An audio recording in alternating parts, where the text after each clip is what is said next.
કેમ છો બધા મજામાં ને? ગુજરાતી ઘરેલું રસોઈમાં તમારું સ્વાગત છે। તો આજે આપણે બનાવીશું દિવાળીના તહેવારોમાં બનતી ફરસી પૂરી, જે ઘરે બનાવવી ખૂબ સરળ છે। જો તમે મારી આ રીતથી બનાવશો તો તમારી ફરસી પૂરી પણ એકદમ ક્રિસ્પી અને ખાવામાં ખૂબ સોફ્ટ રહેશે। તો આ વિડીયો છેક છેલ્લે સુધી જોજો। તો ચાલો બનાવવાનું શરૂ કરીએ। તો અહીંયા એક બાઉલમાં 400 ગ્રામ જેટલો મેદો લઈશું।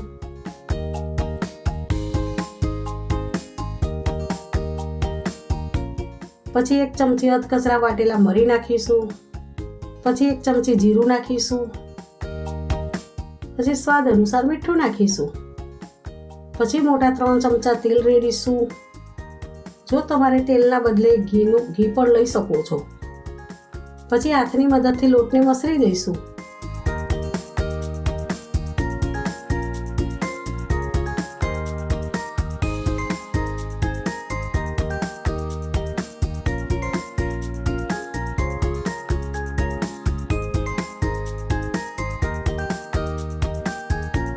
તો જુઓ, આવું મુઠ્ઠી ભર એવું મોરણ લેવાનું, જેથી કરીને આપણી ફરસી પૂરી ક્રિસ્પી બને। પછી થોડું થોડું પાણી રેડીને લોટ બાંધીશું। પૂરીનો લોટ ના કઠણ કે ના ઢીલો, એવો સરસ મીડિયમ લોટ બાંધવાનો। પછી બરોબર 5 મિનિટ સુધી મસળવાનો।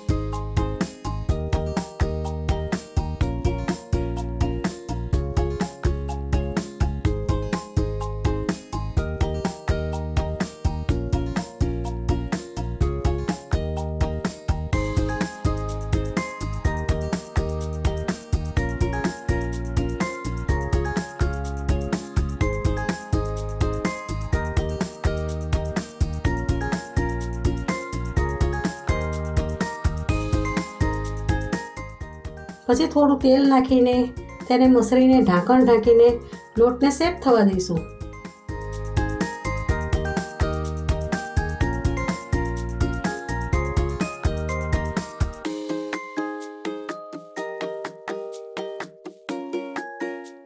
હવે લોટને ચેક કરી લઈએ તો પૂરીનો લોટ બરોબર સેટ થઈ ગયો છે। તો હવે પૂરીને બરોબર એક વખત સરસ રીતે મસળી લઈશું।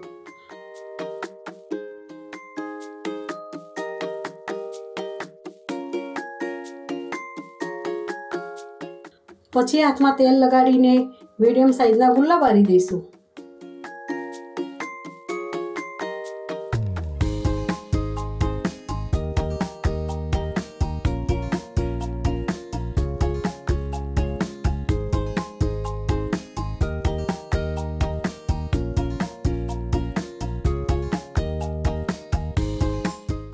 તો જુઓ, આવી રીતે બધા ગુલ્લા બનાવી દઈશું।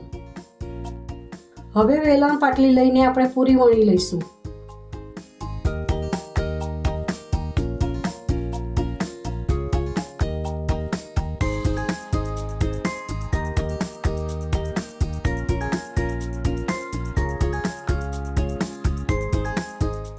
ફરસી પૂરી ના પાતળી ના જાડી વણવાની, આવી જુઓ, આવી સરસ રાખવાની।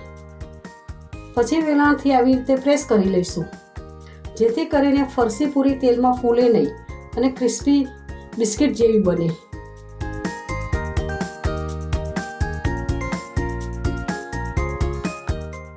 તો હવે બધી પૂરી વણીને આવી રીતે 5 મિનિટ સુધી સુકવવા દેવાની। તો જુઓ, આપણી પૂરી સુકાઈ ગઈ છે। હવે પૂરીને તળી લઈશું।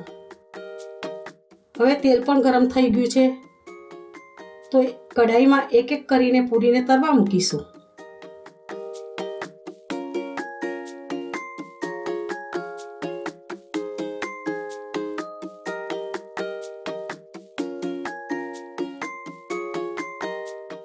ફરસી પૂરી જ્યાં સુધી ગોલ્ડન બ્રાઉનની થાય ત્યાં સુધી તળીશું।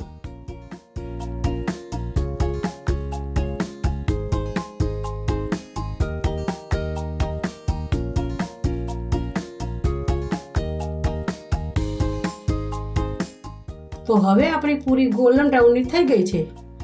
તો તેને જારાની મદદથી એક ડીશમાં કાઢી લઈશું. તો આવી રીતે બધી પૂરીઓ તળી લઈશું. તો આ ફરસી પૂરીને 10 મિનિટ સુધી ઠંડી પડવા દઈશું. તો જુઓ આપણી ફરસી પૂરી કેવી ક્રિસ્પી, કડક અને ખાવામાં એકદમ સોફ્ટ રહે એવી બની છે. તો આ ફરસી પૂરીને તમે 15 દિવસ સુધી સ્ટોર પણ કરી શકો છો. ફરસી પૂરીને તમે ચા સાથે ખાઈ શકો છો અને નાના બાળકોના લંચ બોક્સમાં પણ આપી શકો છો. જો તમને અમારી આ ફરસી પૂરીની રેસીપી ગમી હોય તો મારા વિડીયોને લાઈક કરજો અને મારી ચેનલને સબસ્ક્રાઈબ કરજો. જય શ્રી કૃષ્ણ.